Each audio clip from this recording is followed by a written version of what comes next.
লোকে তাকে বলে ভাষার ফেরিওয়ালা। দীর্ঘ ২৫ বছর ধরে মণিপুরি ভাষার প্রশিক্ষণ দিয়ে যাচ্ছেন কমলগঞ্জের শিক্ষিকা কন্থৌজম শিল্পী। তার শিক্ষা কার্যক্রম ছড়িয়ে পড়েছে অনলাইনেও। মৌলভীবাজার প্রতিনিধি সৈয়দ মহসিন পারভেজ জানিয়েছেন সেই ভাষার ফেরিওয়ালার কথা। বিস্তারিত থাকছে ডেস্ক রিপোর্টে। পেশায় তিনি প্রাথমিক বিদ্যালয়ের সহকারী শিক্ষক, মণিপুরি ভাষী মানুষ। মৌলভীবাজারের কমলগঞ্জ উপজেলার আদমপুর ইউনিয়নে বাস।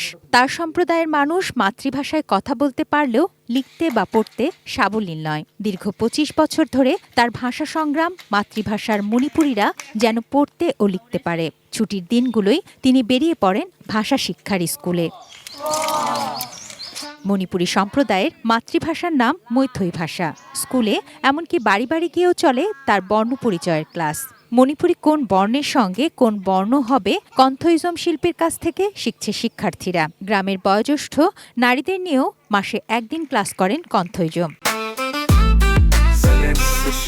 জেনেক্সে শিফট করো, লাইফকে লিফট করো। আমাদের মণিপুরীদের যে ঐতিহ্য ভাষা আছে, ভাষাটা সর্বর্ণ ব্যঞ্জন এইভাবে আমাদেরও ভাষা আছে। আগে আমার ছেলে মেয়ে এইটা মানে করতে পারছিল না। আর যে শিল্পী যে অনলাইনে ক্লাস চলে, মানে এগুলো নতুন করে আবার শিখতেছে ওরা।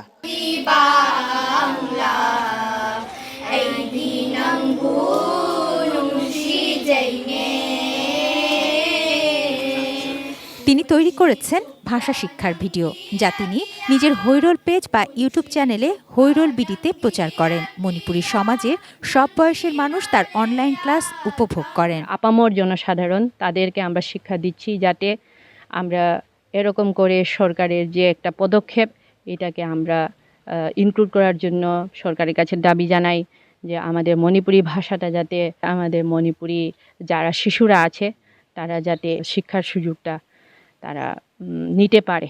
বাংলাদেশের মোট মণিপুরী সম্প্রদায়ের অর্ধেকের বেশি লোকের বাস মৌলভীবাজার জেলায়। তার মধ্যে সবচেয়ে বেশি বসতি কমলগঞ্জে।